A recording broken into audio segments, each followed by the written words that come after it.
morning, everyone. We'll just do a little bit of logistics before we have our speakers in. So please turn your phone off, put it on silent, air mode. If you are going to be taking pictures, no problem, videos, but try to make that discreet. We don't want flashes going off in the speakers' eyes. If all of you, I think, have a program, so if I could very quickly take you through that program. On the first page, we have our sponsors. Some of them are here in the room with us. So a huge thanks to Mum Abroad, Educate to Communicate, Fig Quarria, who is here with the boss himself, Josh Gable. Wherever you are, Josh, a huge personal thanks to you. Metropolitan Magazine, also here with the boss, Victor, and a huge thanks to Victor. So Victor and Josh have supported us enormously from the very beginning of everything, and we couldn't have done it without you many times. We also have In City, La Caixa Foundation, as you can see, Maresme Toastmasters, and I think they always make noise, the Toastmasters. Okay, and I think Simonetta is the president. Did I make that up? Co-founder and former president. Perfect. Swiss Business School, where we held our boot camp, and they gave us their installations. And those of you that were in this morning and saw Adam from Vocal Core doing his amazing work, Adam also came here. So most of these people have given us their time, their energy. In some cases, they've been able to give us financial sponsorship, so we're very grateful to all of them. If we now go to the second page, I feel like I'm teaching now, but on the second, is it the second page? Second page is the speakers. You're going to meet them in person. Third page is us, 4VOICES. So Carrie and Gabriella are here. Katrina is hiding up the back. Okay, so this is our 5th year. We're very excited. We've done this 5 times. We've also taken it to Belfast, where we've done it now 3 times. So I think we counted it up the other day. There's been about 150 kids that have gone through the program in both places. We're very excited about that. Finally, at the back, you're going to see 12 internationally renowned, some of them are in the room, coaches who volunteered their time. These are coaches that have a huge amount of experience, are permanently busy with incredibly complicated agendas, yet they put time aside to do individual coaching with the speakers. So if any of you in the room ever need somebody that can help you in public speaking, pick the face you like and contact them. Each and every one of them is astounding. So thank you very much to the coaches. So I'd like you now, they're a little bit nervous, as you can imagine. It's a big day for them. They've worked very hard for this. So I'd like you, maybe you can get the door gap. So I'd like you all to be upstanding for a moment as we welcome the 2026 finalists for 4VOICES. Welcome on stage. No, Salsa. Enjoy the moment, enjoy the moment.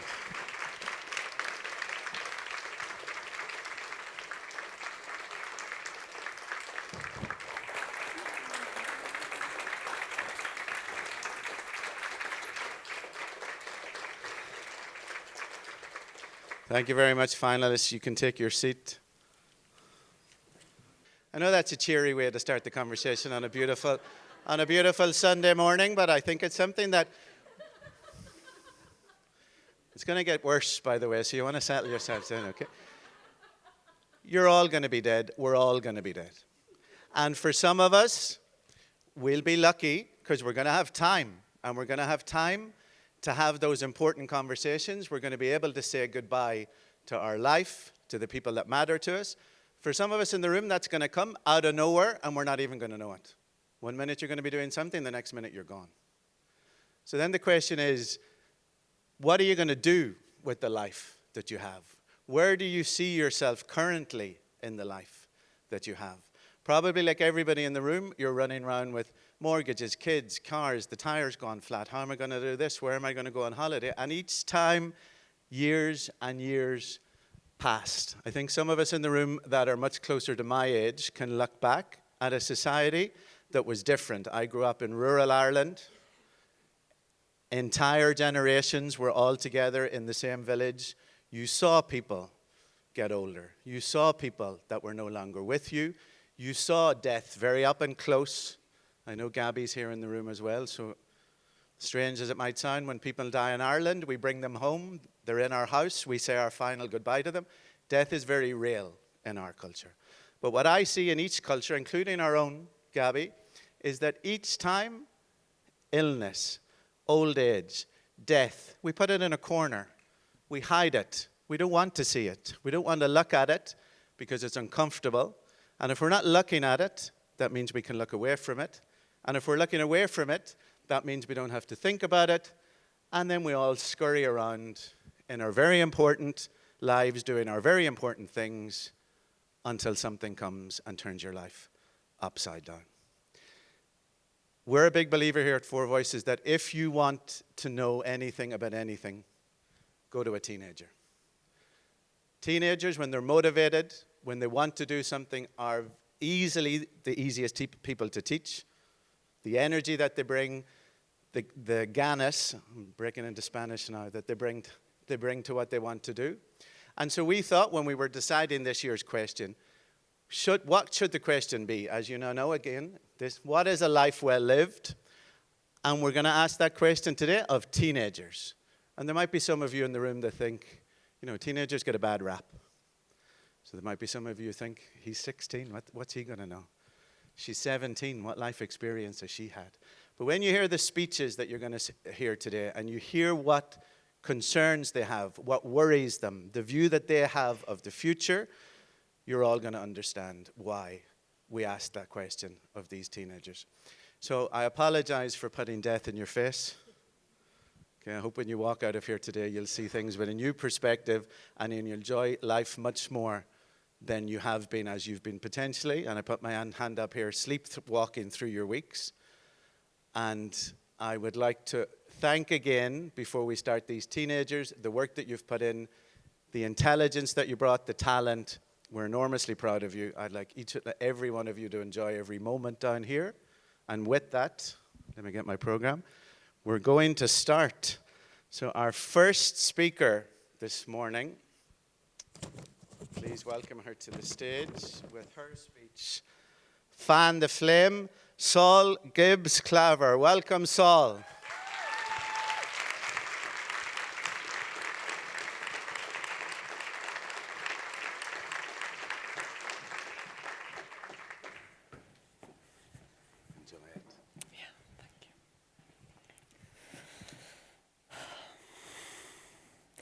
Have you ever seen a flame put out by a big bucket of cold water? During COVID lockdown, my dad encouraged me to start watching science videos. And you know what? They were actually pretty interesting. And the more I watched, the more interesting they became. So, at just 10 years old, I started learning about atomic particles, the periodic table, even quantum theory. And I developed a small flame of passion for it.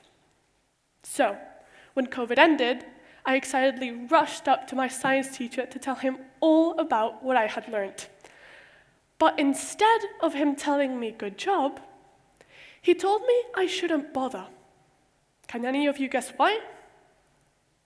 Because it was not on the curriculum. He essentially poured a bucket of cold water all over my little flame, killing it, dead forever. 2 years later, I started secondary, where I made a friend who was really into drawing. We bonded over it, and her work was incredible. So every day, when I got back home from school, I would practice. For hours and hours, I would sit at my desk and learn to draw through art tutorials on YouTube. I learned that other artists, instead of using pencil and paper, drew with a digital tablet. And that's how I discovered my new little flame of passion, digital art. That Christmas, my parents fanned my flame and got me my first ever professional drawing tablet. And I loved it. Drawing with it made me realize this is what I wanted to do for the rest of my life. But there was a problem. Digital arts is not on the curriculum. So, my parents fanned my flame yet again and moved me to a digital film school here in Barcelona, where every day I get to have fun, learn what I'm passionate about, and do amazing stuff. In case you haven't grasped the full weight of what I'm saying, let me underline it. I'm a 15-year-old kid who loves going to school. And not only that, I'm getting excellent grades. And parents, my employment prospect is 99.9%. This is what happens when you fan the flame of passion. And I am not an exception. Take Ivan, who lived near my house, as an example. When he was a kid, he had a passion for bird watching. Not on the curriculum, but people around him fanned his flame, and now he works as a nature guide up in Norway. And my cousin Chloe, when she was 10, she discovered she had a passion for diving. Not on the curriculum, but people around her fanned her flame, and now at just 17, she's not only a multi-gold medalist, but also a certified diving coach. Isn't that amazing? These people got far, not just because they had a passion, but because they had people who fanned their flame. And don't get me wrong, the curriculum is okay. It's good for kids who don't know what they want to do yet. I mean, government statistics stated that 70% of students between the ages 12 up to 18 do not know what they want to do after compulsory studies. But that still leaves 30% of us, almost 1 in 3 kids who do have something they're interested in. So parents, teachers, headmasters, if a kid has a worthwhile passion and it's not on the curriculum, do not immediately pour a bucket of cold water all over their flame. Instead, encourage them, support them, fan their flame, take a step back, and see just how big the bonfire can get.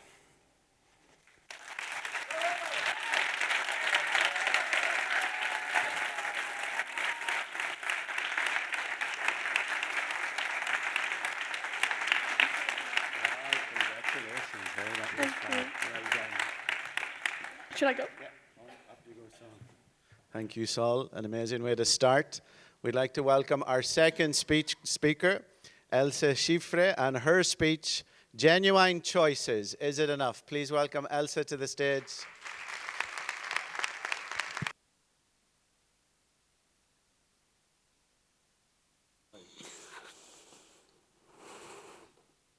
What matters?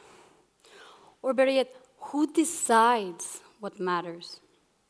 What is truly yours? You are yours. There's so many questions like these, and yet none of which have wrong answers. However, the question we'll be focusing on today is, what is a life well lived? I am here today because I have lost part of myself several times throughout my life. I started developing certain traits that my friends use, even certain hand gestures. Now, I'm sure I'm not the only person in this room who's ever felt that they've lost themselves or just part of themselves. This brings us to people's influence on us. Every day we deal with a lot of people, but sometimes most people forget the difference between our attitude and our personality. Our attitude is something that changes depending who's in front of us. It's the side of us that's being brought out. However, our personality is our values, our opinions, our likes, our dislikes. It's something that's supposed to be constant and it's supposed to be shown. Now, eventually, if you start losing part of yourself, you stop doing what you love. What you love is something that is in you since the day you were born, and it's something that you will carry with you throughout all your life. If you don't pursue this, then you won't even have a reason to wake up in the morning. You won't want, because you know that throughout that day, there is nothing that will make you feel like you accomplished something or that makes you want to try more. Then you start finding yourself in situations where you don't feel a fire or a flame awakening inside of you. You don't feel that adrenaline rushing through your veins because you're not doing what you love, you're doing what someone else loves. Throughout most of my life, I've had a very important figure present. He was my uncle, and he passed away a couple years ago. And even though his absence is painful and still felt, I am proud to say that I am who I am because of him. Because of him, I discovered my passion for the ocean. Because of him, I have this love for seeking experiences and trying new things and feeling and looking for that adrenaline. I'm sure I'm not the only person who's ever met him, who's ever felt impacted by him. And that was because he had something unique. He was always himself. There was not a time that I ever looked at him and saw him pretending to be someone else. He never lied or pretended. It was him, and you could see it from far. For instance, he used to love sailing, and he used to spend the 3 months in our summers doing so, in the same beaches with the same people. A lot of people would look at him and say, "Don't you get bored? Same beaches, same people?" He did not care. The next day, he was back in that water on his boat, sailing with those people. Now, to him, sailing probably was a source of freedom. It was his boat. He decided who he let on. He was the captain. And most importantly, it was his values that were being projected there, which is probably what made it so memorable and unique. Everywhere I look, I see something that reminds me of him. Now, 2 things come to mind. The first thing is how thankful I am to have met someone that made it so hard to say goodbye to. But then I also use him as a reminder to always be myself, to be genuine. Which brings us to every day we make decisions. So not only do we have to be genuine to ourselves, but there's also 2 important factors. When you're making a decision, you have fear and love present. For example, you're deciding if you want to take a week off to travel. Fear is telling you, no, what if I lose my job? What if my boss gets mad? However, love, on the other hand, is telling you, no, go chase your dreams, go travel, try new food, be with your friends. What's important to remember throughout your life is when you make a choice, it has to be genuine. Everyone knows this. But it can also be based out of fear because it's a genuine choice. It's a feeling that you're feeling.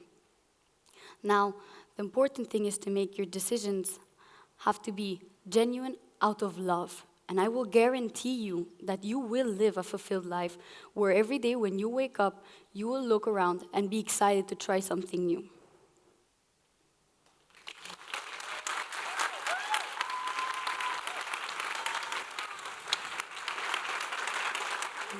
Thank you so much.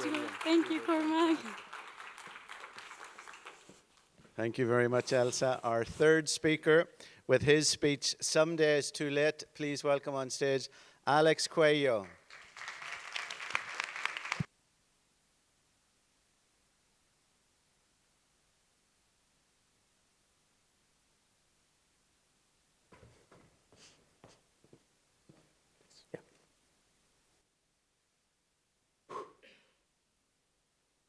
Do you ever dream? I do, and I want your dreams to come true. Close your eyes for a second and imagine your future. You can now open your eyes.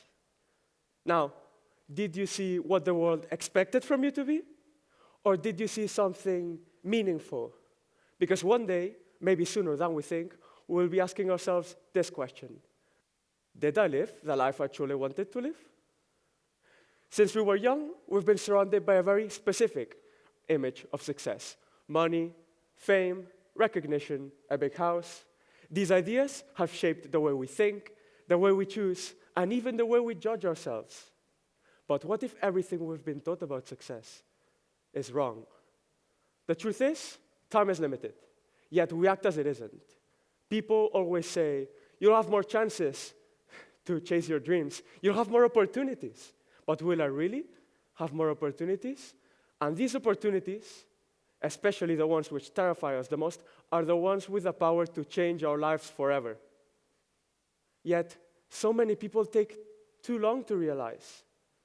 At the end of the day, we won't remember the times where we tried and failed, but we'll always remember the times where we didn't even try, the trips we never took, the dreams we postponed. And why? Because fear told us to stay where it's safe. And fear is persuasive. The fear of being judged, the fear of standing alone, the fear of people saying, that's impossible, you're not good enough. So a year ago, I decided to chase for my dream. I decided to start training for an Ironman triathlon. For those who didn't know, an Ironman consists of 4K of swimming, then 180K of cycling, and then a full marathon. Up to 16 hours of relentless effort back to back to back. 16 hours where your body begs you to stop. 16 hours where your mind tries to convince you that you're not good enough. To prepare, I train around 15 hours a week. Early mornings, silence. Bike rides, solitary. Legs, constantly aching. People saying, you're not built for this. And maybe, just maybe, they're right. But partly. Because this wasn't just physical, it was mental, it was emotional. It was a constant battle against myself. There were days where I woke up exhausted even before starting. Days where it was easier to quit than to keep going. And in those moments, you don't fight the race. You fight your own mind. And when you're facing these difficulties, these difficult moments, what can you do? Well, I always have my mental cookie jar to help me. The idea is simple. Every time you do something hard, you put a cookie in this imaginary jar, right? And when you're facing a hard situation again, you can always reach into that jar and say, I've done difficult things before, so why can't I do them again? That's when I realized confidence doesn't come from birth. It comes through actions, through resilience, through persistence. Real failure wouldn't be starting the race and coming up short, but rather never starting at all. 3 months deep into my training, it was time to face my fear, the fear of being judged. People who were closest to me, friends and family, started saying, you're insane, this is not good for you, this is too much, I don't understand. And ladies and gentlemen, maybe that's the whole point. It's my dream. People don't have to understand each one of your dreams because they're yours. They are yours. You must protect them. You must fight for them.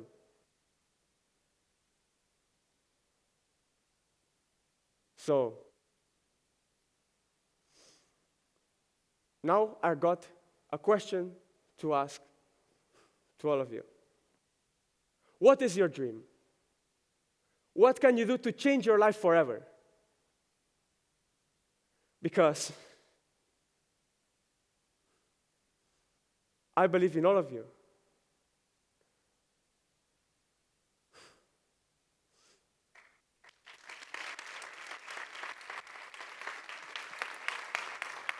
Okay. Huh? Okay. Yeah.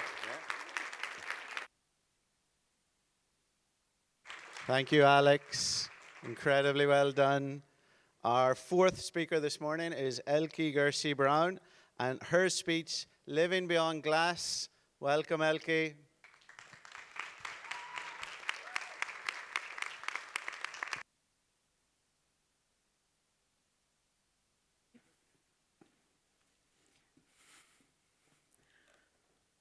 What if the real tragedy of life isn't dying itself, but reaching the end of it without ever knowing if you lived it well?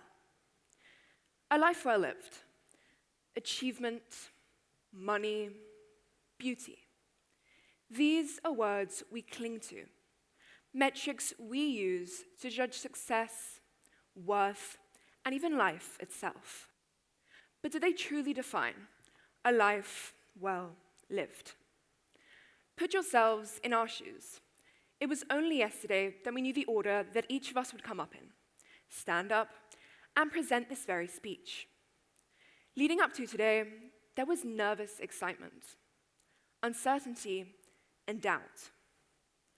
In life, this uncertainty becomes unbearable because the future is untold. We thus invite anxiety in.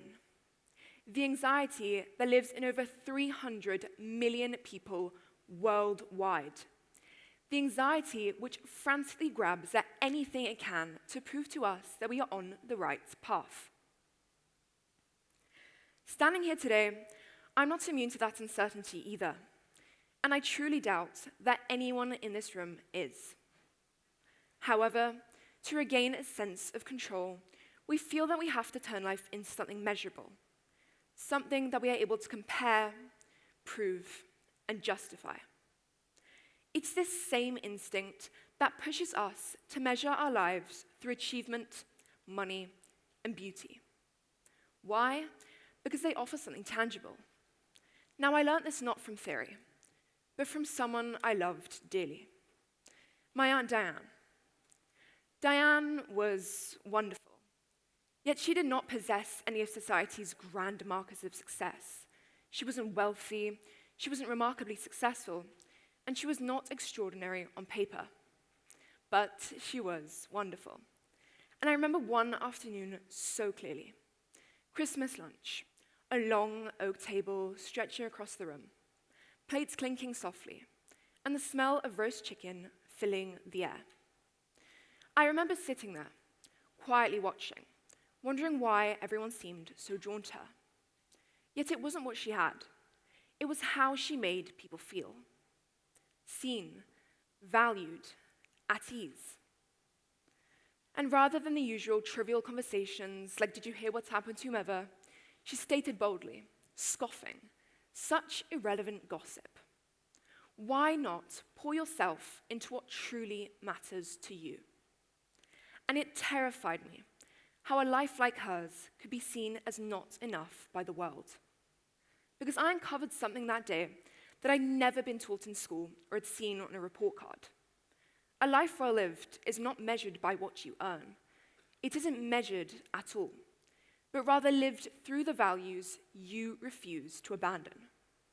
Take me, the child who always knew the answer but never put their hand up, the child who preferred the comfort of their own thoughts to the spotlight, the child who observed more than they spoke. Yet, against all odds, she helped me transition from that insecure primary schoolgirl who was too scared to read in front of her class to who I am today. Because I own my voice, my values, and my passion.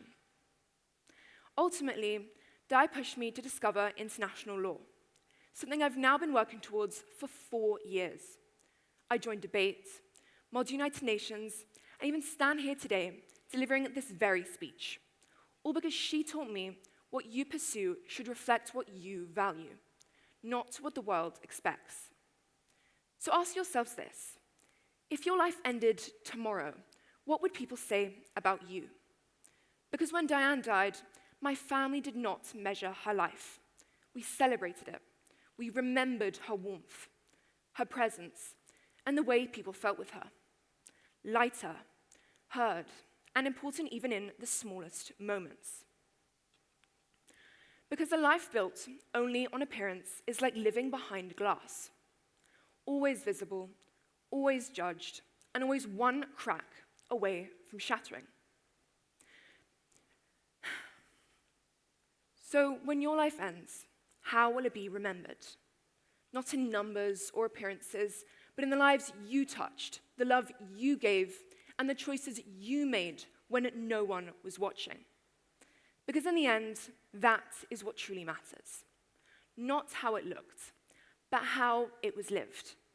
Will yours be a life well lived?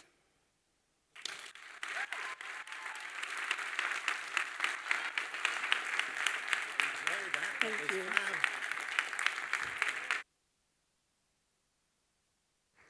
Thank you very much, Elke. Our next speaker is Alicia Mestra, and her speech, Is This Really Living? Please welcome Alicia to the stage.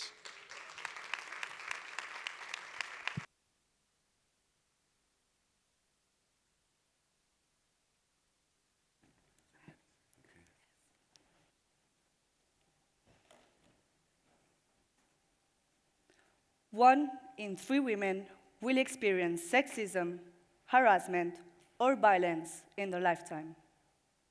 1 in 3. Not somewhere else, not in another world, right here. Look around you. Every third woman you see carries a story she may never tell out loud.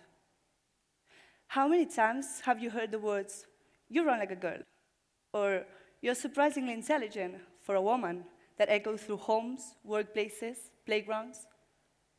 Now, how many of you have felt those words aim at you like little quiet assumptions on your worth?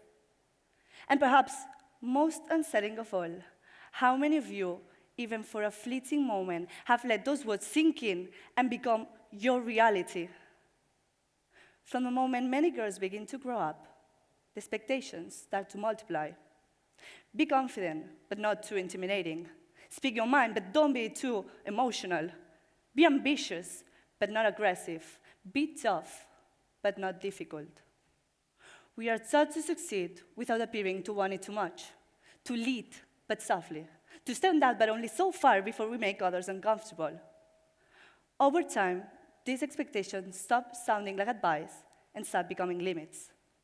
Limits that shape how girls see them, how the world sees themselves. Who speaks up? Who stays quiet? Who dares to believe their voice matters? And the truth is, when half the world grows up learning to doubt the value of their voices, it's not just women who are silenced. It's ideas, it's progress, possibilities the world desperately needs. Since I was a little girl, I've always loved hiding in an imaginary place, a place where none of these limits existed. I remember being 8 on the playground. I was running as fast as I could, laughing, completely convinced that speed was the only thing that mattered. That was until someone shouted from the side of the field that I ran like a girl. The other kids laughed, but I remember slowing down, suddenly unsure of something that had felt so natural just moments before. A mix of confusion and what felt like shame took over me, which didn't make any sense. At 8 years old, I didn't understand why that sentence was supposed to mean that I was weaker. At 16, the world grows bigger, and the weight grows heavier. I no longer find it strange to think twice before coming home alone after dark, to cross the street when footsteps sound too close behind me, my phone in hand, ready, just in case. Fear becomes something we've grown used to living with, something that many girls learn to carry without ever being taught why they should have to. And at 25, I imagine her, tired yet persistent, aware of every rule that has tried to shape her, but still daring to hope. I hope she won't have to fight for basic respect.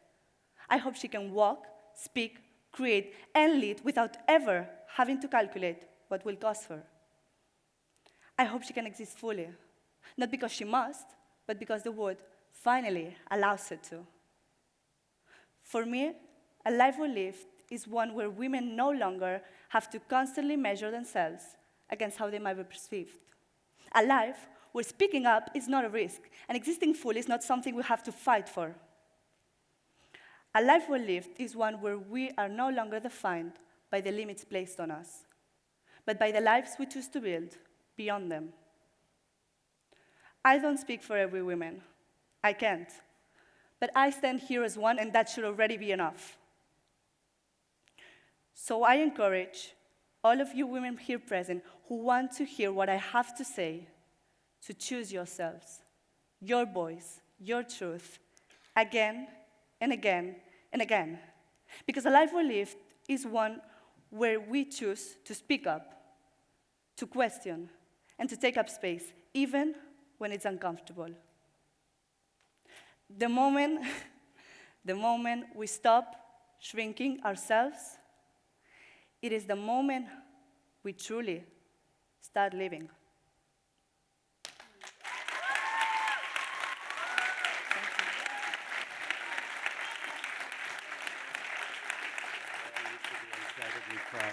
Thank you. Thank you so much, Alicia. We're now coming to speech number 6 from Jiang Sehen. Please welcome him to the stage with his speech, The Success of Failing.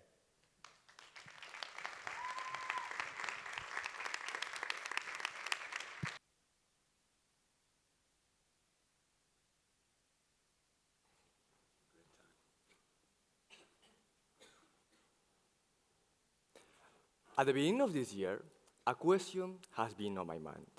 A question I think all of you have asked yourself at some point. Since we were kids, we were taught three things: talent, effort, and success. But is that really the whole story? Or is there something else that we've been missing? From a very young age, there's one thing we always try to avoid, the thing that scares us the most. The exact opposite of success: failure. Now, I want to ask you, how many of you here have stopped trying something just because you were afraid of failing?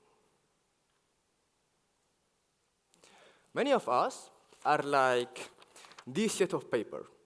We have all the potential in the world to write an incredible story, but we are terrified. We are terrified of ruining it with a mistake. We'd rather keep it blank, safe, and perfect, but without story, without meaning, until one day, this sheet of paper simply withers away. There's the problem. We've been taught that the only way to reach our goals is through success and talent, but no one ever told us that our time is limited. So, here's my second question.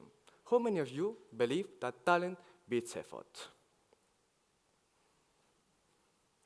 This is a cross-classic century. It's considered one of the best pen in the world. Now, imagine that talent is like the ink in this pen. It may be the best ink ever made, but if you don't make the effort to write, only write, it's completely useless. Let's be honest, ladies and gentlemen, talent gives us an edge, but effort decides how far we can go, because a life isn't a sprint, it's a marathon. And to win a marathon, we need persistence, not talent. There's a phrase I love, it's thanks to my parents I learned it, and the main reason I'm here today. It goes, talent may open one door, but effort opens them. I love that phrase because it dismantles an idea we've believed for a long time and replaces it with a new reality in which talent isn't everything. It's only a part of it. Since the world we live in is full of talented people, we are surrounded by talent. But only those who truly put in the effort will open more than one door. Because in this society, talent is common, and what is real is effort. No. And now, if effort is so important, a question arises. What's the biggest enemy of effort? Many people will say laziness, but no, it's the fear of failure. So why are we so afraid to fail? Because we think this is the end. But in reality, it's just the beginning.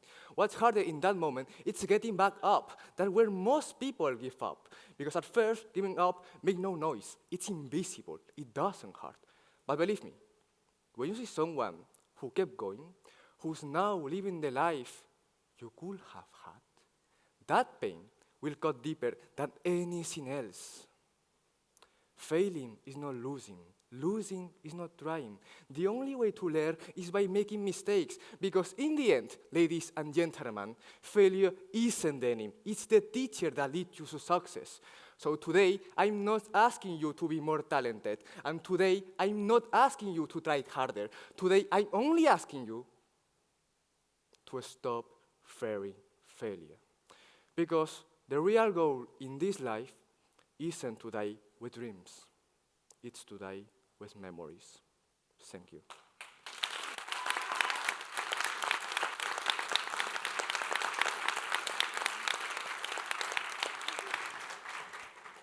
Congratulations. It's an excitable bunch. I saw them try and I love the way they went, no. Well done. Okay, you took it in your stride. It was fantastic.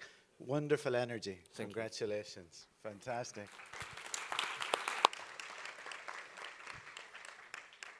Our seventh speaker this morning is Erica Agusti. Please welcome her to the stage with her speech, Don't Waste Your Final Breath. Welcome, Erica.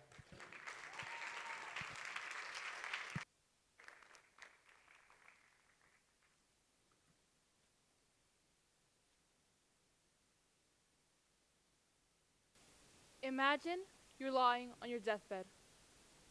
As your life flashes in front of your eyes, what will you regret the most? For some of you, it might be that one lover your parents never approved of. For others, it might be never taking that career in arts just because it had no future. Or maybe it's never quitting that soul-sucking job you dedicated your life to just because it paid well. You see, every decision we might come to regret stems from what we were told to do or want. So how about we stop listening? Be honest. Are you being honest with yourself? As children, we are taught to dream, that nothing is impossible, that the sky's the limit, to never change for others. As teenagers, we're told to get grounded, to start being realistic, that to blend in is to survive. We're given a straight path to success, and it's convincing. It's structured, but most of all, it's safe. It promises security if we just follow it closely enough. But a life well lived is not the same as a life well managed. As I stand here today in front of you all, I am a hypocrite. I'm asking you to choose yourself, to love yourself, and to act for yourself when I myself have always lived for others. As a first-generation immigrant, my parents' sacrifices have always burdened me. Not because they expected it of me, but because my own sense of justice said that every single sacrifice they made had to be retributed somehow. Every friend they left behind, every family member they had to say goodbye to, the careers they lost in hopes of giving me a brighter future, needed some kind of repayment. And I thought that the only way to do that was by making them proud. Funny story though, when I was younger, it was an ongoing joke how different my older sister Irene and I were. While she was the older, introverted athlete, I was the younger, extroverted artist. But as we grew up and were eventually forced to leave our country, Venezuela, I saw in my sister a path to follow, one capable of making my family proud. So I picked up a sport, learned how to cook, study more, changed everything that made her her for what made me me. And by mimicking her behavior, I slowly but surely started adopting her identity. One I had always admired, but had never truly belonged to me. You see, because I thought that by acting like her, I could love myself as much as I love her. I could be as successful as she is right now. However, life never seems to be that easy, is it?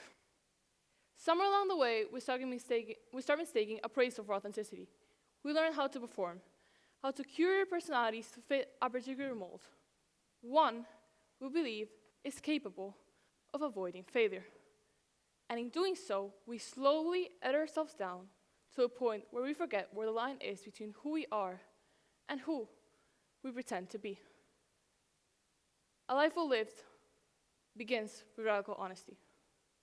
One where you understand both who you are and what you actually value. To be honest with yourself, because without truth, love is impossible. You cannot love a version of yourself that's built entirely for approval. You cannot respect a life that was built entirely to avoid criticism. Loving yourself means having the courage to know yourself first. It is choosing a path because it aligns with who you are. It is understanding that disappointing others is sometimes the cost of not disappointing yourself. And it is deciding that your inner voice deserves to be heard as much as any external expectation. Because when your life flashes in front of your eyes, you will not be counting how many boxes you ticked. Because a life well lived is not defined by perfection or prestige or money or success. It is defined by coherence and the subtle harmony of who you are and how you choose to exist in this world. So, be honest with yourself. Even when it's hard. But especially when it's hard. Because the greatest regret is never that you failed. It is that you never allow yourself to live as you truly are.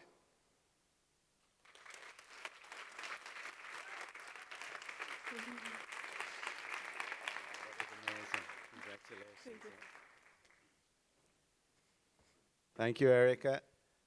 I'd like to welcome speaker number 8, number 7, no, it's Amber, I'm getting lost. Amber Collison with her speech, Beauty and Imperfections. Amber, welcome to the stage.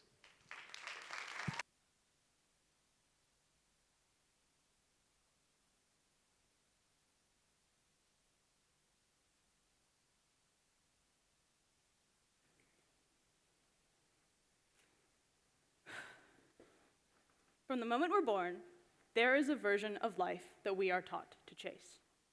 Go to school, get good grades, go to college, find a job, get married, build a life that fits the script. But sometimes, in that pursuit of great, we fail to do good. We fail to notice what it's costing us. Because that's the lie that we've been told. That being flawless will make us complete. Somewhere along the way, many of us were taught that this is what a life well lived looks like. That if we follow these steps exactly, if we polish every edge of ourselves until we shine, that we will finally arrive at happiness. Like it's something just waiting for us at the end of a perfectly walked path. But what if there's a question we forget to ask? What if there is no... Oh. Thank you so much, you guys, for being so understanding. What if there is no prize to perfection, only an end to pursuit? What if, in trying so hard to fit that mold, we slowly start to lose the parts of ourselves that made us real in the first place? We shape ourselves into something easier to understand, easier to approve of. We wear masks. We build our own prisons.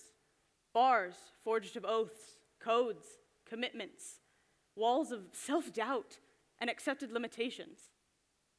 So what happens when we get there?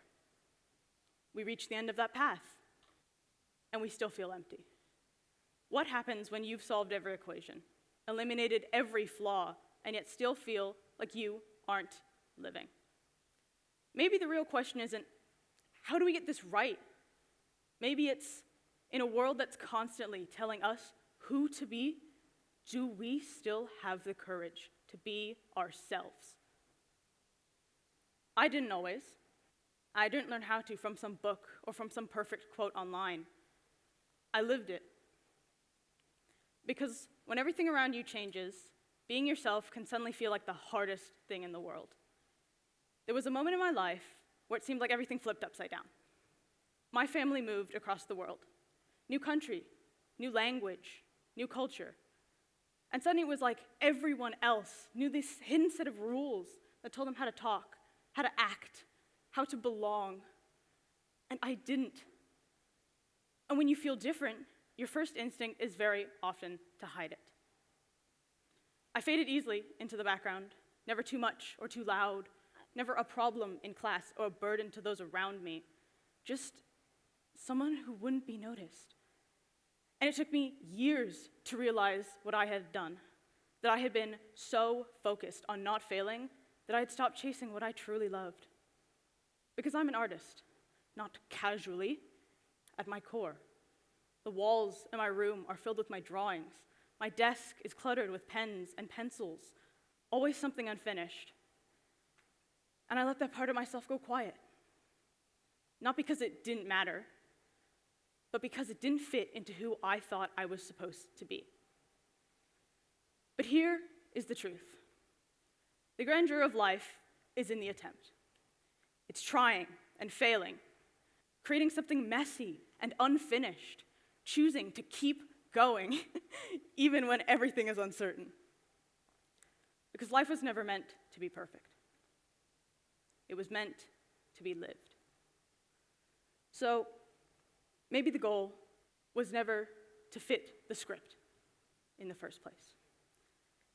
maybe it was to write our own. So if you take anything from my story, take this. You are not behind. You are not too much. You are becoming. And the parts of you that don't fit neatly into someone else's idea of perfect, they are not mistakes. Because the world doesn't need another perfect person. It needs you, fully, imperfectly, unapologetically you. And that is more than enough. Thank you.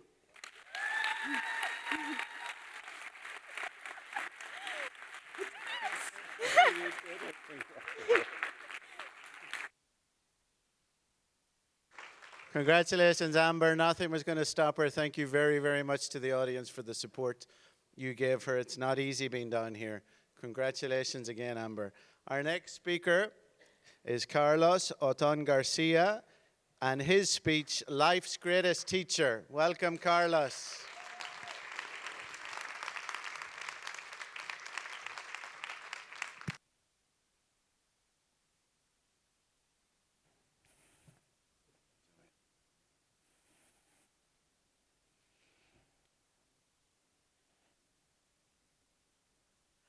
Raise your hand if you thought that the first time you failed, it was the end of the world.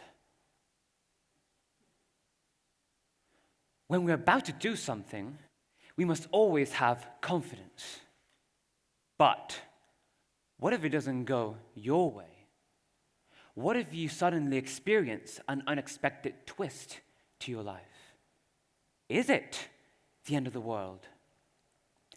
Fully acknowledging and respecting different cultures' perspectives, for me, a life well lived is full of optimism, confidence, determination, but also of making mistakes, of embarrassment, and even failure.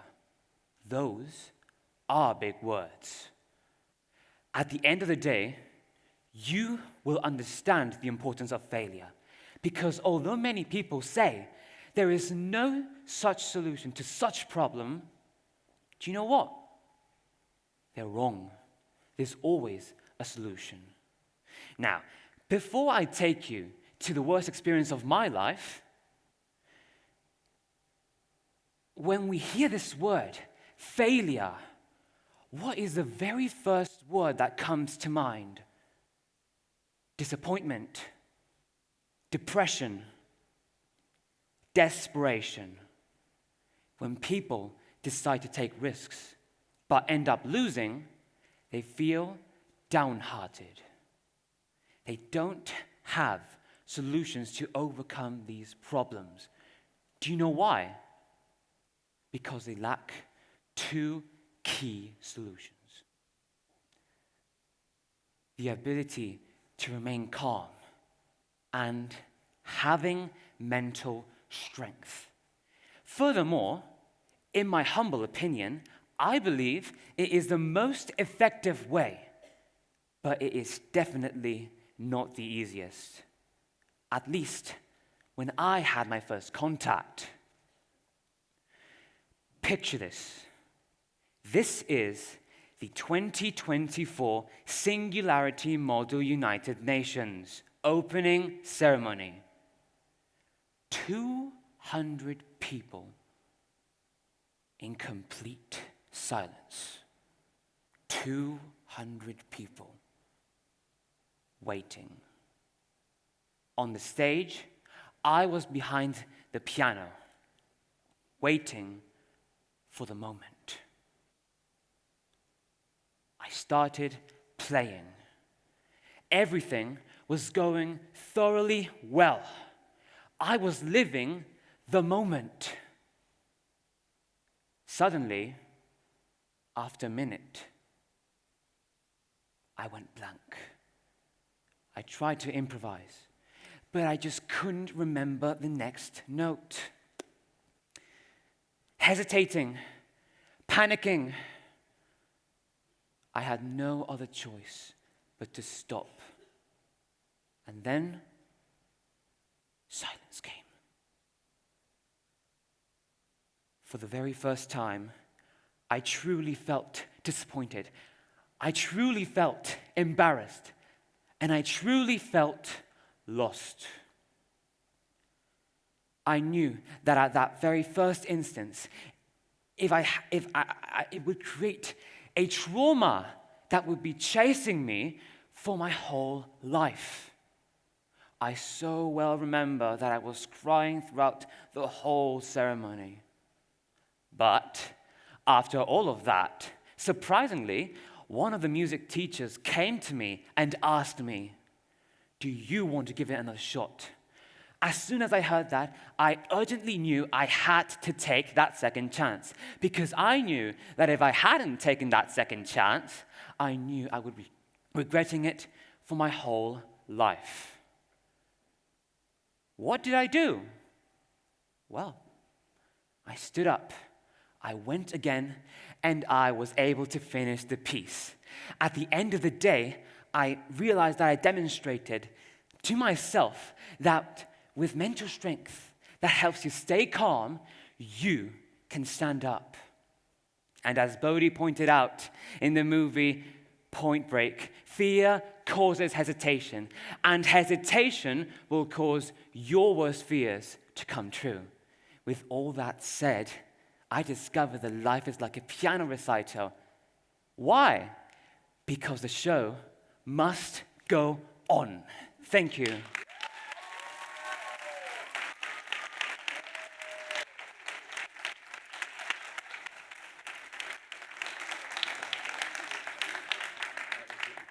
You should be very proud of yourself. Well, thank you, Carlos. Thank you very much. Our next speaker is Alexandra Konovalova, and her speech, "The Power of the Unnoticeable." Alexandra, welcome to the stage.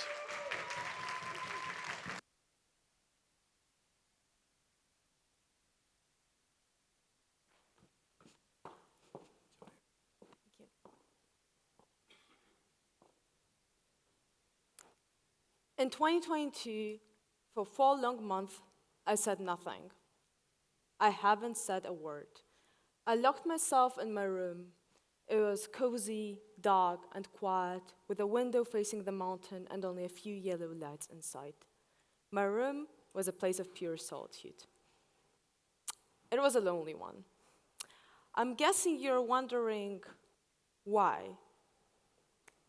There was a lot going on for me that year. My friends in Ukraine were stuck under constant shelling. I was being bullied at school, and my family was breaking apart right in front of my eyes. I felt hopelessness, like life has lost its meaning.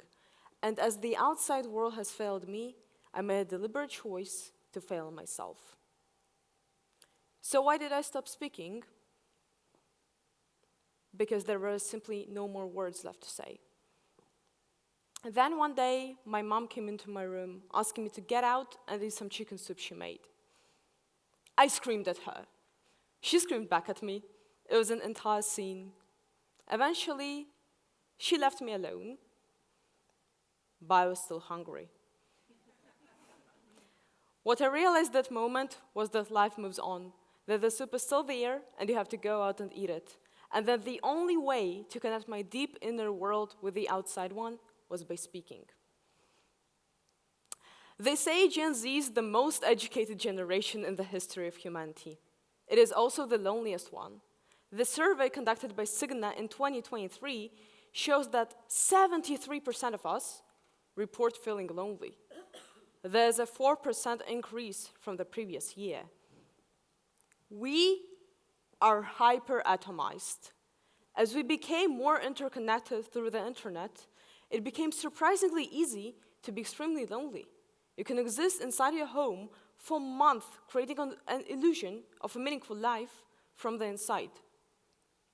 Self-centeredness led us to losing communities without even noticing. I've always argued in favor of hyper-individualism, but now I know that it is not an antidote to what is happening to our society. We are stuck in infinite online discussions and small talk, rarely talking about the global transformations that all of us are affected by. We are lost inside a variety of options. Caramel macchiato or hazelnut latte, Adidas Samba or Adidas Gazelle, oh my goodness, iPhone or Android, which leads us to forgetting what is actually meaningful and what is meaningful. Speaking is an essential instrument of self-reflection and the only way to create a true connection. Words are the simplest form of legacy.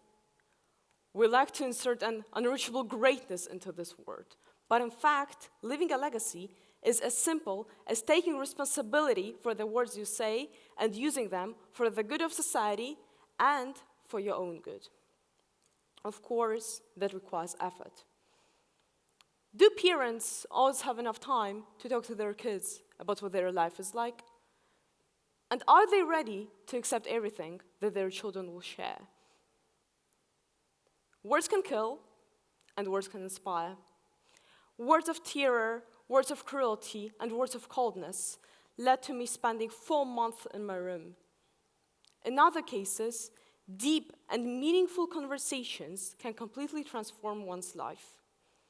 Recently, I reconnected with an old friend of mine from 8th grade named Sonia. We haven't spoken in years, but she still remembers how I used to say that she is worth more than what people tell her. She shared that these words of mine drive her through life to this day. There is a question of choice and responsibility. Connecting with the outside world seems like a process of loss rather than gain. You are losing your internal freedom. But in the end, freedom is a relative illusion. You can be as free as you want, inhale your liberty and inner anarchy. But we all live in a society. And in that society, just like in mine, one day you shall smell the aroma of chicken soup. And with that aroma, you'll get reminded of the community you have and the culture you are part of. For me, chicken soup is the symbol of my Eastern European childhood. And it is our choice. It is our choice if we will go and eat that soup, if we will go and gain a community.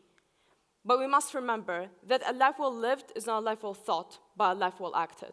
Or, as I would like to say, a life well spoken. Thank you.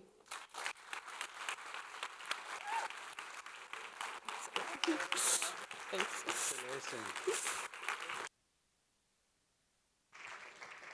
Thank you very much, Alexander. We're fast approaching the end. Our second to last speaker, please welcome on stage Paulina Gajchuk. Jump off the cliff, Paulina. Welcome.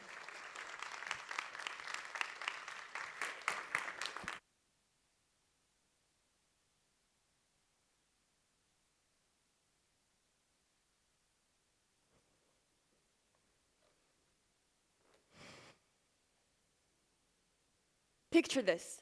You're standing on a cliff in the middle of a violent thunderstorm. The sea is crashing into the rock 1,000 feet beneath you. And the person whom you love most in this world is drowning. Behind you are other people. They're safe and sheltered. They're shouting at you to get away from danger.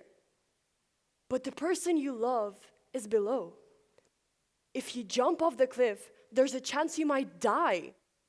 But there is a possibility that you could save them. Would you jump? The choice is yours. At this moment, the choice is mine. I'm standing at the edge of a cliff, and in the sea below me is a new school with a prestigious program and international connections. For me, this could open doors to some of the best biomedical universities in the world. This could allow me to do big things and help the world at a global scale. But changing schools could mean moving town and leaving everything I love behind. The school which has shaped my personality, the teachers who have helped me grow, my volleyball team, which has become a second family over the years, my dear friends, Mariona, who can turn any conflict into a joke, Daria, who knows me like no one else does. Laya, whom I can trust with anything. And it goes beyond that. My whole family would be ripped out of the nest we've been building for years. We'd have to start our life all over again. And what if everything goes wrong? What if I don't belong and my life is reduced to snide whispers behind my back? What if I realize I would have learned more if I had stayed? All the sacrifice will have been for nothing, and there'd be no going back. Maybe your cliff is different, but what stops us from jumping is always the same. Doubts, fears, insecurities. This is why we bargain with ourselves and find solid reasons to stay in our comfort zone, a place of blissful happiness, but not freedom. Because fear is convincing, and it never goes away. We wait for fearlessness in vain. What we need is courage. Courage can only exist when fear is present. Courage to act, however much we are afraid. And I know it's not that easy. We've all succumbed to our fears sometimes, me included. And to tell you the truth, my greatest fear isn't even failure. It's regret. The nagging thoughts which haunt my nightmares. I should have done everything differently. I should have stayed. It's better to be safe than sorry. But I will tell you this. If I stay on the cliff, these regrets will be even stronger. They will eat me up from the inside and never leave me be. Because I will have let the person in the water die without even trying to save them. And that person is me. It's everything my life can grow into, everything I can become. My life is already the result of others' courage. The reason I'm standing here now is because the people around me all jumped off their own cliffs. First, my father, when he moved from a nameless village in Kazakhstan to a big city in Russia. He had nothing with him but a computer and knew 2 people at best. But he wanted to build a career and grow beyond what his old village would allow him to, and did. And it was in that city that he met my mother. Then my parents moved to Spain together, leaving behind our home, our family, our culture, our language. But it was these risks that led to me being born all together, growing up in Europe, and standing here today, speaking freely. And when you face your cliff, and the sea below could be the beginning of a new life, but you'll never get to live it unless you choose possibility over safety, growth over comfort. Now it's my turn. I don't want to let myself die. I want to try everything. I want to try even though I could fail. Who knows, I might regret it, but I choose to assume the danger because growth requires risk. So I choose to grab my fears and take the leap to discover everything I can be. I choose to jump off the cliff. What about you?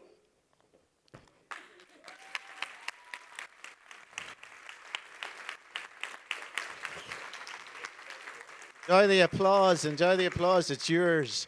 Congratulations. Thank you. And our final speaker this morning, with his speech, A Life Well Ended, please welcome to the stage Ben Honig. Philosophy is to life as masturbation is to sex. We often get so caught up in the how-to that we forget to actually do it. Psychologists and scientists have spent centuries trying to define a life well lived, yet the answer remains elusive, as they're busy seeking a formula for a feeling. But there is one half of the equation we often ignore. To die well is to live well. To be honest, for most of my life, I couldn't have cared less about legacy. I thought it was the ultimate vanity project for the insecure, the need to have your name plastered on a library wing or a bronze statue just so the world doesn't forget you were here. I thought that once the lights went out, the show was over, and the person in the dirt wasn't really around to enjoy the applause. I was perfectly content living in a vacuum, believing that after me was somebody else's problem. But my cynicism eventually faded away when I played 2 video games. Yep, it's a bit of a cosmic joke, isn't it? That I found the blueprint for human existence not in a dusty, leather-bound tome, but through a controller. I went in looking for a distraction, and I left with a completely new understanding of what it means to occupy time.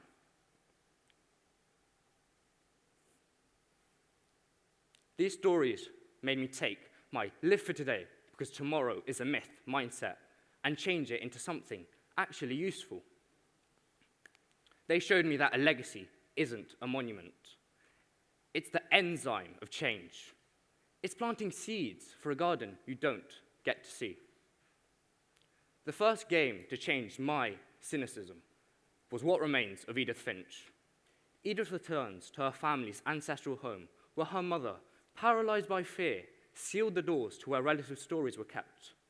She tried to freeze time to protect her daughter from the family curse, which often led to fatal ends. But the curse wasn't supernatural. It was just the fragility of being human and the suffocating weight of unaddressed grief. By writing down those stories, Edith turned subpar parenting and bad luck into a family's eternal flame. She showed me that legacy can allow us to vicariously experience life after death.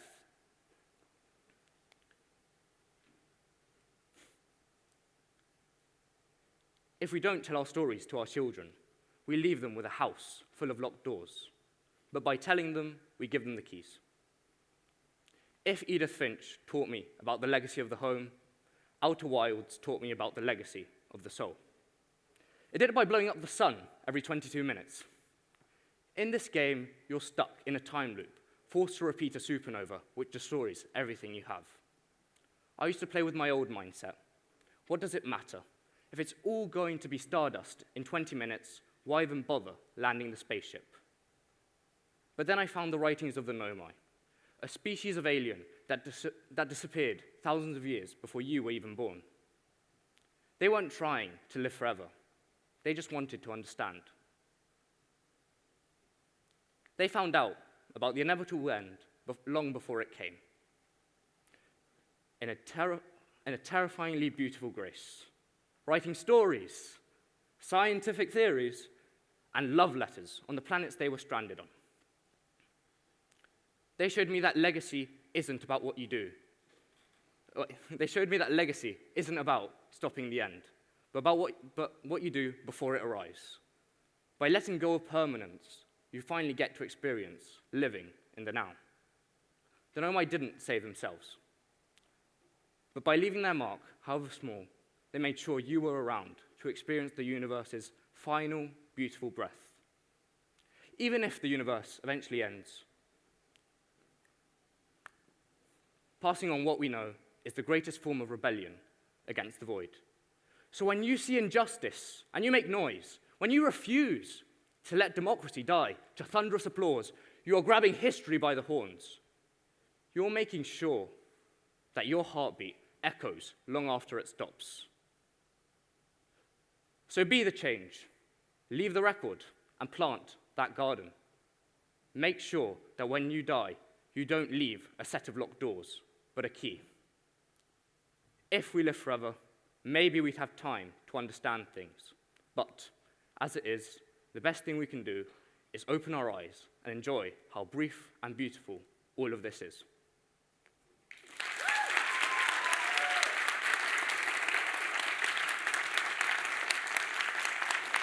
Stay there, stay there. So I'm going to get them all down again. If we could have all the speakers down here again. Congratulations, Ben, by the way.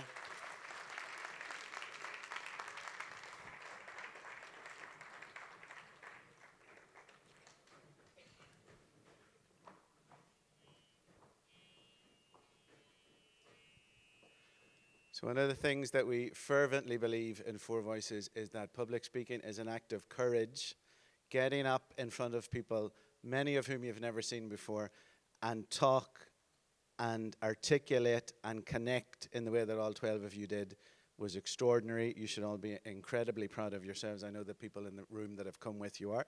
So, you know, you've been sitting now for a long time, so I'm going to get you once again on your feet and give these people an astounding applause for what they achieved this morning.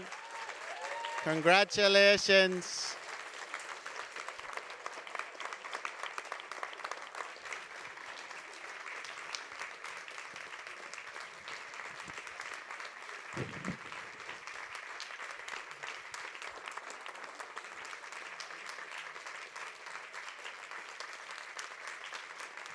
Okay, congratulations, everybody. Up you go. You all did incredibly well. So before I hand over to Gabriella and Carrie, if you go to page, I'm lost the order, I lost it. The final page of your program, you're going to see the judges, who I'm now going to take with me. I don't know how you're going to do it. I know it's a cliche that you hear in every competition. Oh, the judges have a hard job. Today, I have no idea how you're going to do it. So I'm going to take the judges. As I said, you have the program. You're not happy with the final decision. Remember their faces. Find them. Hunt them down. They don't work for me. I don't care what happens to them. So judges, you can follow me. And please welcome on stage two of my fellow co-founders, Gabriella and Carrie.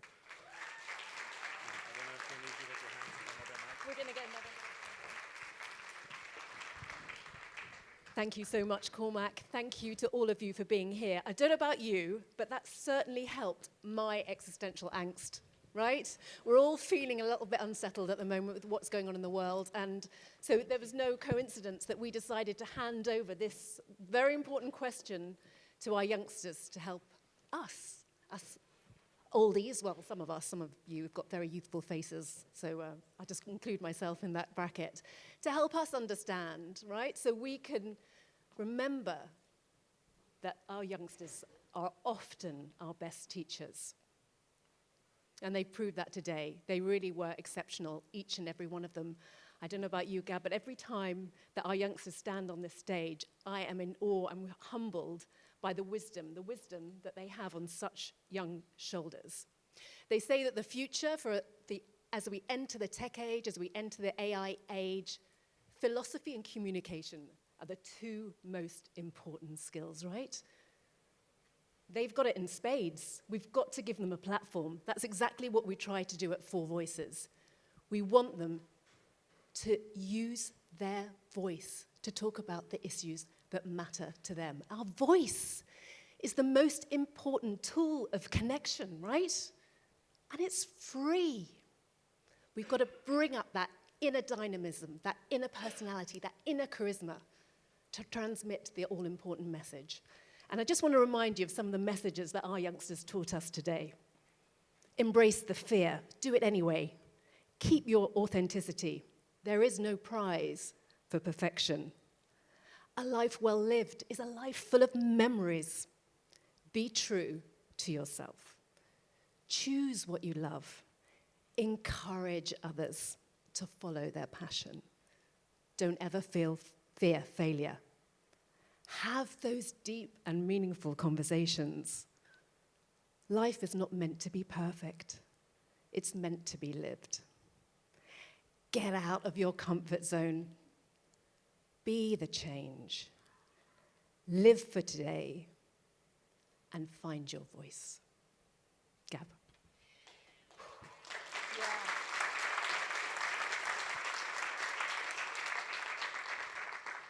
You know, having done this for 5 years now, it never stops astounding us, the evolution from where they start to where they end.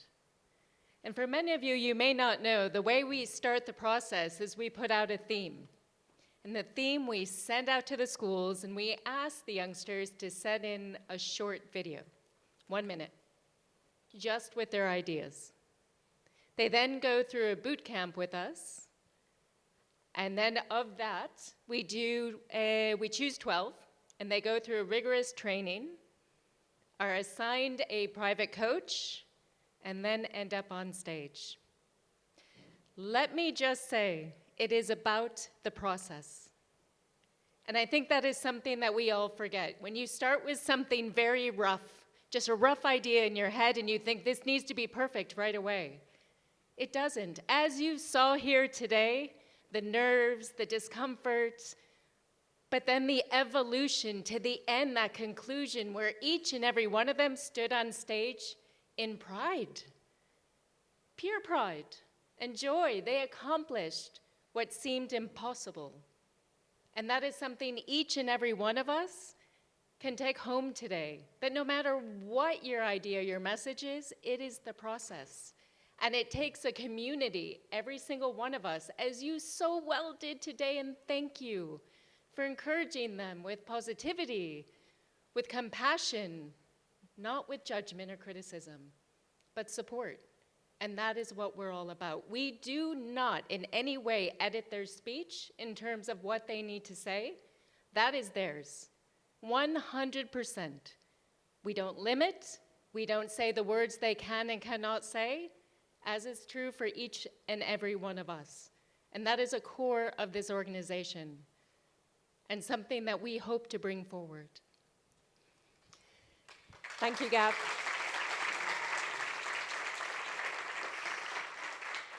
What we try and do each year is we throw out to you, the audience, because we'd love to hear your thoughts.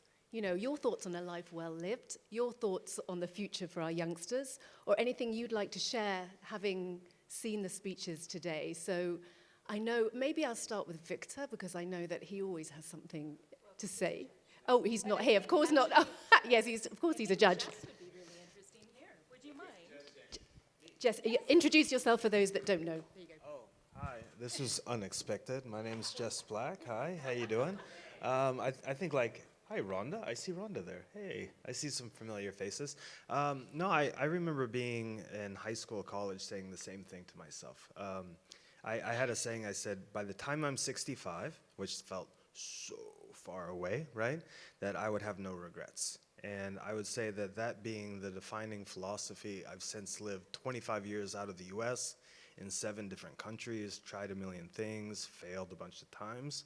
And it gets easier to fail every single time. And everything that these wonderful young kids were saying resonated really deeply. So thank you very much for putting on something like this, because it's great and encouraging to hear from them. Can I just ask one question? Sure. So I just met this lovely gentleman today, right? Part of the reason why I'm putting him on the spot, and you're so sweet to do so, is he started a university or a business. A business school. Yeah, Barcelona Business School. And would you mind sharing what you felt the future talent or the future skills are? Right. So I happened to be a professor inside of an institution in LaSalle about 4 years ago when AI came out. And I kept saying to all the professors, I said, this is the game changer. The value of knowledge will go to zero because anybody with an iPhone or Android can access it. So really, the only thing that will differentiate us going forward is our ability to communicate with others. And so then I launched an after-school program at schools that you're probably at as well, to try to bring that forth. Public speaking, right? Being able to communicate with conviction what you truly believe inside, not what you're told to believe. And I do that with entrepreneurship, which I think is great because it just allows you to whip up an idea and run it through the hoops to see if it works. But public speaking and communication and connecting with people will be the future. In fact, on the website that I finally built for it, I said, in the age of AI, only creativity matters. Beautiful. Thank you very much, Jess. So as you can see, these 12 have already mastered a skill that'll take them a far ways into the future, which is incredible.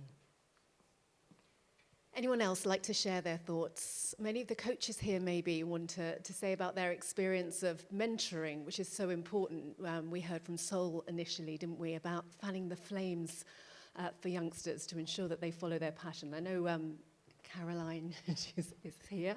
Perhaps you'd like to just share your experience of what it's like to coach, to be a mentor in this process. Thank you for putting me on the spot. As I was scribbling some notes. Yes, so I had the pleasure of coaching. Can I say who I coached? Yeah. See, of Alexandra. And for me, each time I do this, it's a journey as well. And I always feel like, who is the one learning here? Because there's so much wisdom. I always say to myself, there's so much wisdom in one so young. And so I always feel like, I was moved listening to Alexandra, and Gabby can attest, I had tears in my eyes, because I've seen, I also witnessed her process of, her first speech and how we developed it, and she developed it, and it was all her own words, but there was something at the end which I thought, oh, there she is on stage, sharing her deep beliefs and what's important to her, and I think it's just the most amazing thing. Yeah, it's a privilege I can speak for myself as well as a coach to be involved in this whole process. So thank you.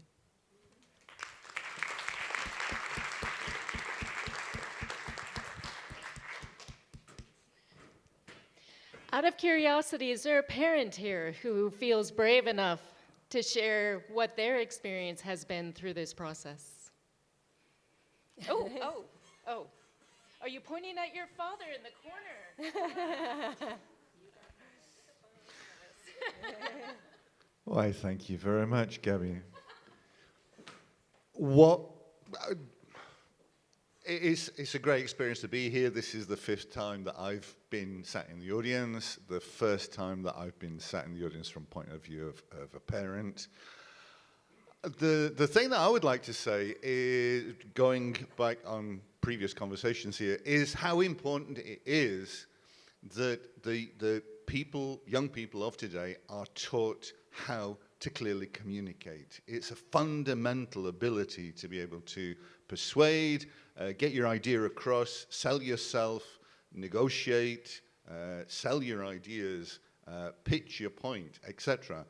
And it's very frustrating to see that as my daughter pointed out, these things are not on the curriculum.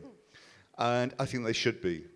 And as parents, if we still do have kids at school, or we still are in touch, I would motivate each one of us to gently persuade our educational systems to maybe put this on the curriculum, or at least as an option, because what 4VOICES are doing is so important. It's so powerful. It can change the lives of people. And I just hope that it's a small step in the right direction that we can continue to build and turn into a huge bonfire. Thank you. Thank you, Ian.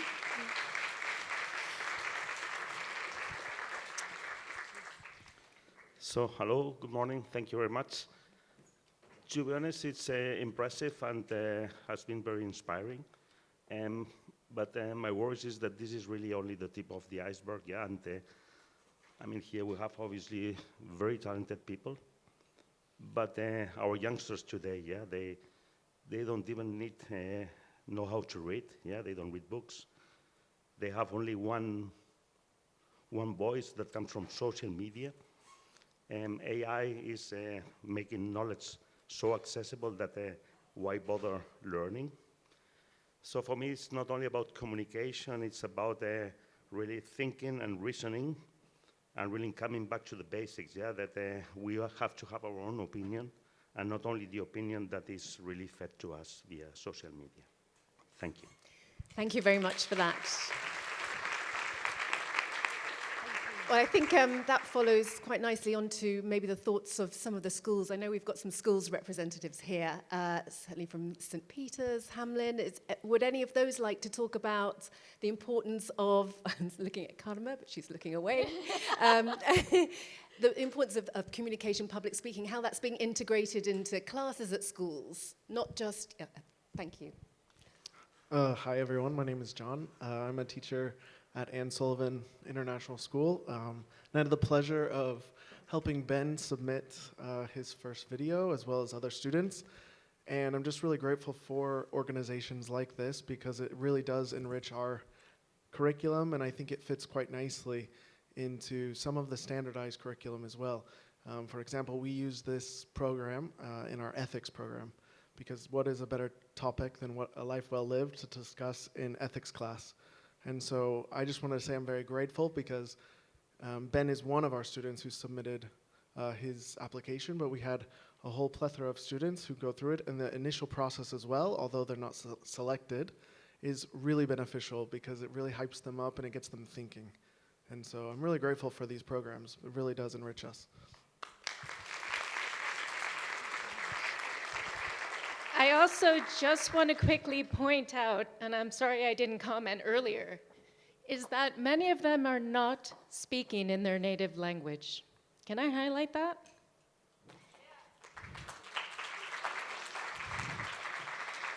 Can I just say how proud each and every one of you should be to be able not to just do it maybe in a second language, but your third or fourth language? Could we do this? Just, no. So in and of itself is mind-blowing, right? I'm also about to put someone else under the bus that probably wasn't expecting it. We have an alumni here. Do you mind? So I would love to get your feedback as well, my love.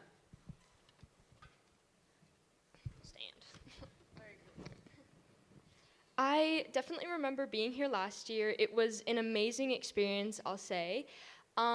Just seeing how far everyone this year had come, it is really amazing. I am here to personally support Alexandra. She came to me when she first put in her application to just ask me about any advice I could take. And I gave her as best as I could, and just seeing her be up there, I'm so proud of her. She did amazing. I am in AP Gov with her, and I knew she would do amazing, even just seeing how she speaks in that class, and just seeing everyone on stage, they all did so good, and we should all be so proud of them. Thank you so much. Well, hopefully now, just not too long before the waiting will be over, we've got 3 prizes, first, second, and third, but of course, everyone is a winner. I just want to remind you of the importance of our sponsors, what we do for the love of what we do, but we also need a little bit of help along the way. So I just want to specifically thank Josh from Korea and also Maresme Toastmasters. Oh, thank you so much. Well, while you're there, I think we'll catch what, because they're a talkative lot, that lot. You get the, so Toastmasters, I'm sure you're aware, is for grown-ups to help us with leadership and public speaking. It's a brilliant organization. It's worldwide. Simonetta's got the mic. She's one of the co-founders along with me and also a coach. This is a time when you regret shouting. Well, first of all, thank you for the opportunity. This is my 4th year supporting 4VOICES. I love to be a coach because this is what I wanted to have when I was their age. I don't know if you know, but this is public speaking. This is probably one of the biggest fears, they say. But really, choosing between public speaking and death, I'm pretty sure we'll go towards public speaking. So your mission here, 4VOICES, is not just teaching public speaking, is giving people a voice and sharing their message. And this is what we also do in Maresme Toastmasters. A little bit of a self-speech. We are based in Vilasar de Mar. We absolutely open to anybody who wants to come and improve their public speaking and leadership skills and really share their voice and share their message from their heart. Thank you. Thank you. Have we got time? No, keep going. It's going to be a difficult decision. Yeah, this year, I was about to say, you're going to have to bear with us because judges are having a really hard time. They were all so amazing.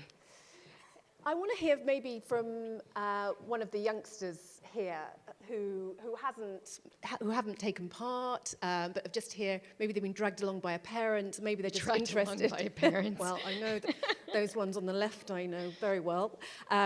You know what the experience was like for them. If it's encouraged them perhaps to improve your communication skills. I mean, the great thing about communication skills, it's a really important add-on. We had a winner 2 years ago, Emma, who worked in science and tech, and she was absolutely fabulous, and she's used her communication skills now to bridge the gap between the tech world, which is often, or the science world, where often people sort of like, you know, bent down or behind screens, and she's now using her public speaking in her studies and in her employment, which is fantastic. So I don't know if Just any to add to youngsters that. here are brave enough to talk about if they've been inspired or if they're a little bit nervous about it, or there's someone up here that maybe, oh, sorry, I've just trod on Gabriella's Just a quick toe. add-on, she helped co-found a TEDx in her university, which is pretty astounding. Yeah. Yes. Okay. So first of all, I will say that it's not my decision to speak now. So I will be nervous, and I didn't take part in this challenge in this conference. So it's also my nerves here. But I'm here as a good friend of Alexandra, who I supported. I think that generally this conference is an amazing way to improve one of the most important and yet the most challenging skill in modern society is the communication, is public speaking, and I think it's amazing that you give opportunity to youth to participate in such events. Thank you. We didn't pay him, honestly. I think we have a natural speaker. So, just out of curiosity here, how many of you have given a public speech? A fair amount. And what was the tipping point for you to be able to stand up on stage? What was that moment when you realized that your ability to share your voice was the most important thing in the world? I'm going to throw one of you under the bus because I'm really good at it. We've got 3 minutes, by the way, just to manage your expectations if you need to go to the toilet or get a drink. I didn't raise my hand, but it's okay. I'm not sure, but I think when I speak up is because I have something to say, something meaningful, something that I want really to share with the audience or with the person who I want to speak with. But apart from that, and collecting some of the reflections that have been shared today, I think also one of the biggest challenges that these young people have, and many of us have, is also to listen, to pay attention to carefully, and to connect. Because it's not only about speaking, but also about hearing the meaningful messages that these people are expressing. So I think this is also part of the communication. And it's also part of the skills that the schools and the universities should be promoting. Also being able to hearing, identifying the signs, and taking care of us humans and the planet, I think. Thank you very much. Yeah, listening is one of the greatest forms of communication.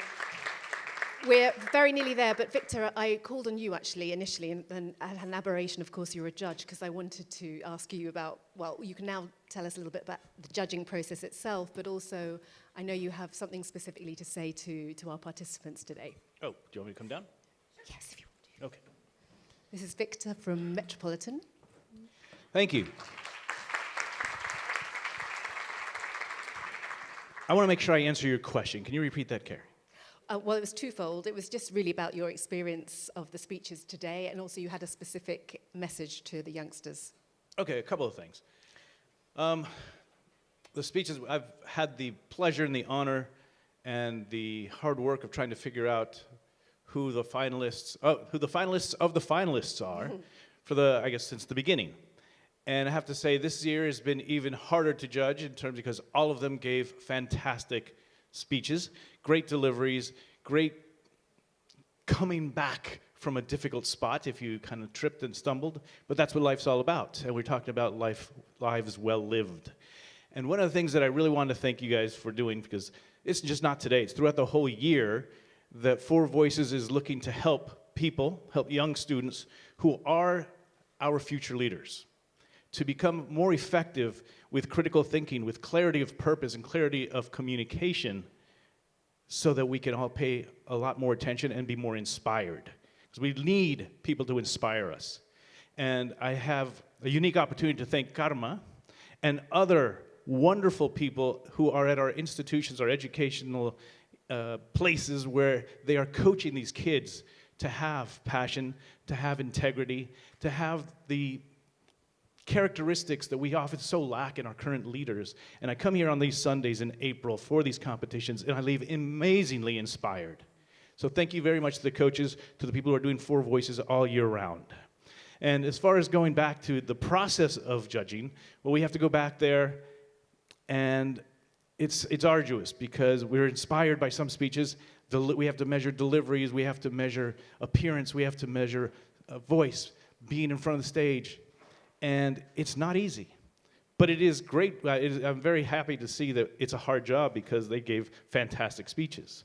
Whether you're a polished delivery and is completely done remote or by memorization that's to a T, combining that with nonverbal gestures, and also the pregnant pauses. All of these things are amazing tricks and techniques to capture attention. There's a lot. It's easy to hook people's first attention, but you got to keep it. And I want to say thank you to allowing me to be part of that process. One of the things that has been an unofficial tradition, but I use it very much for very selfish purposes. Here at the 4VOICES competition, I have the ability to see fantastic up-and-coming students. And at Barcelona Metropolitan, we love to capture the stories of people who have chosen to move to Barcelona and make it their home. And we like to write about the stories of these people and some of their challenges and some of the not so great things. We love Barcelona, but it has some areas that need to be improved. And if anybody's going to improve it, it is the voices of these young orators. And what do I get out of this? I get a very tangible benefit, and it is that I tend to pick people from the 4 finalists who are interested to be an intern at our magazine to continue working with us. So I would love to have this opportunity again, and if you are interested for the finalists, please let me know because it is a powerful and an amazing experience. From the first competition up until last year, we've had fantastic experiences with the interns. They've learned to write, they've learned to do critical thinking, they've learned to do the amazing work with social media, and thank you so much. I don't think I have anything else I wanted to say. Thank you very much indeed. Thanks, Victor. Am I getting the thumbs up from my team up there? Are we? Yeah, right, okay, this is the moment. So, great. I think you can take a seat, Victor. Gab, you're going to come and join me again. And I believe Tulia is going to come on now. Tulia, there she is, thank you. Pointing out, always beautifully colored you are. Just lovely outfits every time. Tulia, look, is our head judge and has been for the past 5 years, right? I think. So over to you. How was it? I'm not going to repeat myself in what Victor just told you. It's hard of us because every time we come here, we feel so inspired. That's very difficult to be pragmatic and objective. But we are a team. It's not only me. We are a few people, and we put our heads together. And also, as Victor explained, we have very strict rules, guidelines, let's put that way, so that makes our life a little bit easier. But I would like to, I have to have the certificates, no? First? Okay. Before I announce, I again thank everybody who are here supporting us, and also especially to the participants, because this is not an easy job, but it's satisfying. And I just want to tell you that everybody, all of you are winners. You're winners because you're here. You took the leap and you shared your story. But it's a competition, so we have to choose. So for all of you, for us, the organizer, the judges, you are the winners. But we will announce some three, we have three, this is your four. Three as we had to select. But before going there, I just have one more thing about what the lady there mentioned about the listening. Thank you so much for pointing that, because especially now, in this moment that we are so much talking about AI, technology, what's gonna happen, all this overwhelming conversation, exercises like this one, meaning preparing what you have to say, requires a process of thinking, of being analytical, of being critical, of being really choosing what to say, that is so necessary for us when facing this technology. Because this technology is here to support us, but it will only support us if we exercise our capabilities of thinking, analyzing, before speaking and make decisions. So this is all for you. Cormac is already send me a sign that I have to shut up. Okay, so come on, let's get started. Okay, so we start with the third or the first? Third, so you give to me. I give to you. Okay, I want you to help me to make some noises here, okay? Woo!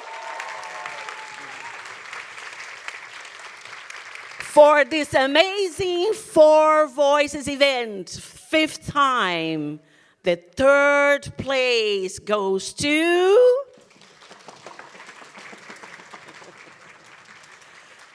Carlos Oton Garcia.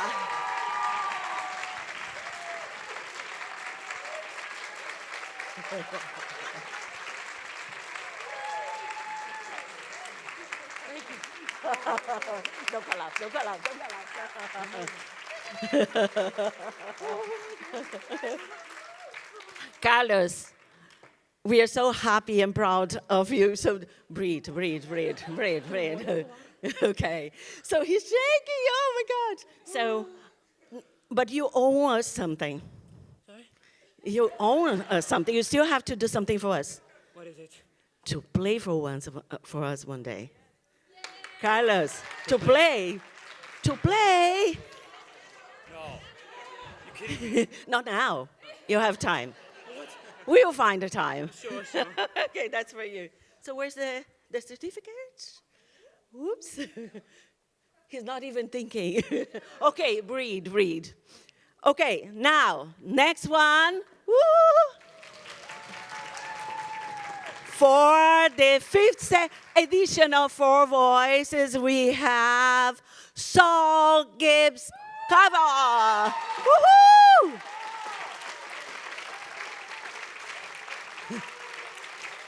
Woo! Be careful.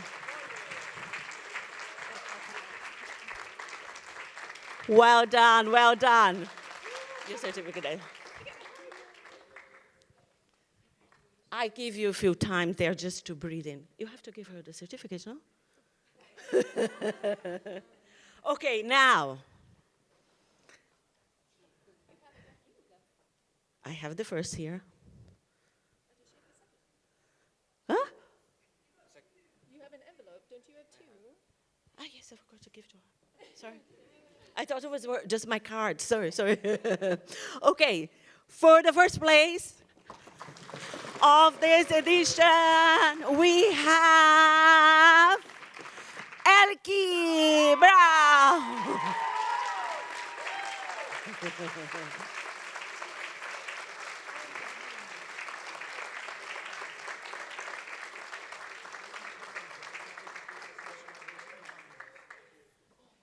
them here. A big hug to you. Well done, well done.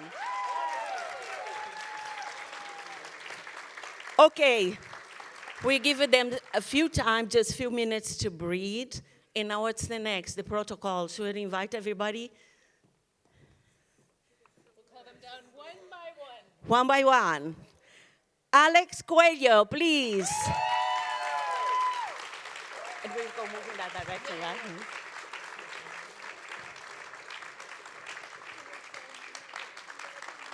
Congratulations, Alex. Okay, that's for you. Come here. We're a bit disorganized today, but it's okay. Ben Honeck.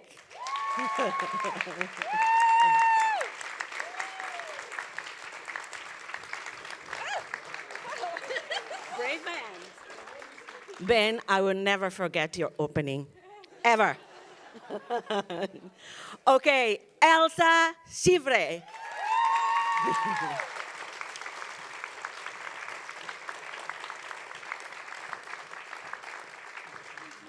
Well done, Elsa. Here, that's for you. Just here, there. Okay, next one. Alicia Mestre.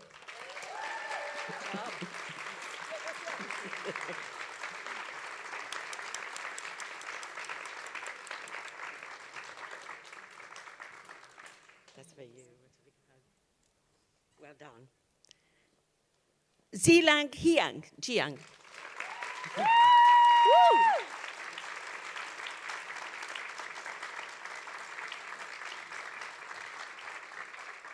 This for you. Well done. Okay, I love hugging. I'm Brazilian, so I have to hug. Alexandra Konovalova.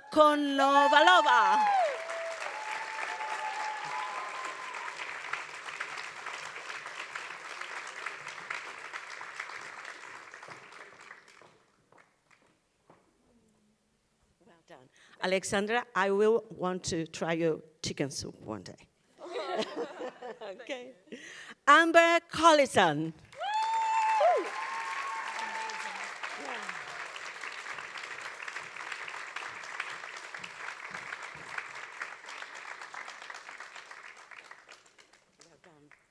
Well done. And we have Erika Augusti. Woo!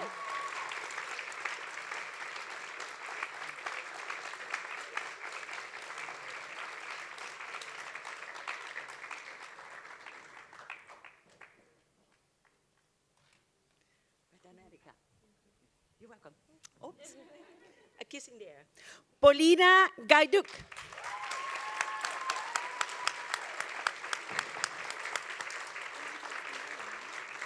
Everybody down, right? Paulina, well done. Very good. Okay, now I invite all the team here, to stage for pictures and everything. You too, what are you doing there? Come on, and a big hand of applause for everybody who works in the backstage to make it happen.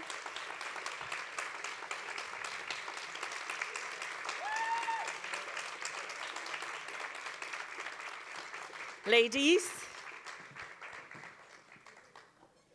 So who is taking picture? So I have to define the best side.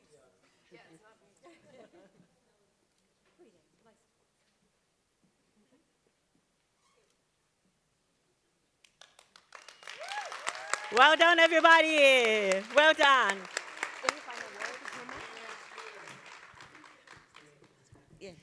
Final words, just a massive thank you to you. They could not have had this experience without you encouraging them. Don't forget Sol's message. Do fan those flames. Our youngsters need it. We need your support always. Thank you for being here. And if you're feeling generous today, there's a QR code. Yeah, it's still there on the board. But thank you so much. And we'll see you next year. Thank you.